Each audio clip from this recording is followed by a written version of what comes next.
Okay, moving on to chapter 2, we have the first requisite of charm, I think, is how she wants to phrase this. It's still the Distinguished Dress book, that hasn't changed, but chapter 1 goes from basically identifying your strengths, figuring out who you are so that you can present the best you, to how to actually present the best you.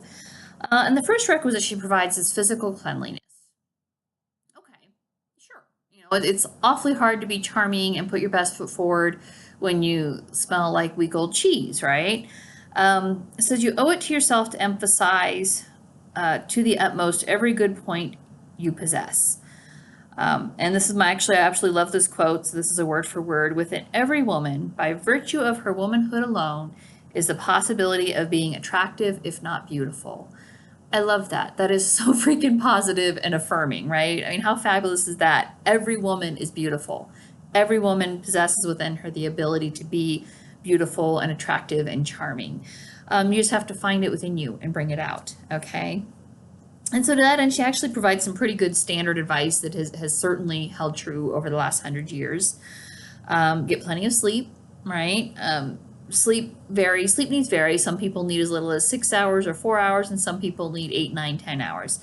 Figure out where you fall on that sliding scale and get the max amount of sleep that you need each night. If you're well rested, your body will function better. Maintain a good diet, all right? The recommendation is within 15 minutes of breakfast, like before you eat, you should drink between 1 and 1.5 cups of water. This has long been a tradition. I don't know medical science behind it. I'm not a doctor. But I have certainly heard that I don't think there's any harm to come from drinking water beforehand, kind of waking up the body, getting those digestive juices going. Recommends fibrous fruit, oranges, apples, peaches, pears, anything with fiber in it, grapefruits, etc., to help maintain that digestive health. Keep things flowing smoothly, essentially, is the basic recommendation. And this cracks me up because we have too much starchy food and insufficient exercise can affect your health. Again, it's weird how accurate that is, because I never think of people from 100 years ago having these sorts of thoughts as far as, maintain exercise, get plenty of sleep, eat fruit for breakfast, get your fibers in. These are all things I've heard just in the last 20 years, 30 years, part of the food pyramid, all that stuff.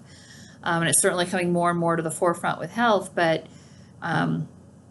apparently it's old wisdom. I don't know how old, but it's at least 100 years old, because here it is in this book that was written in 1918. So for at least 100 years, this has been a recommendation.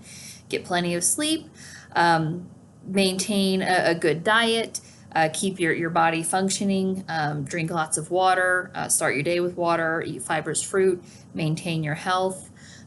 She hasn't specifically gone into any kind of exercise. I'm kind of curious to see if she does, and does she talk about like weightlifting or running or what kind of exercise she recommends.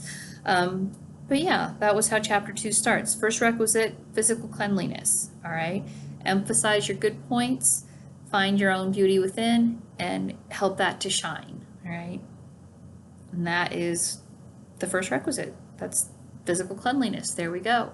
And I'll continue with each little breakdown of the chapter as I go throughout the week. And there's actually quite a few breakdowns in chapter 2, so we'll kind of push it out this week and probably into next week. And that's it for Secrets of Distinctive Dress, chapter 2.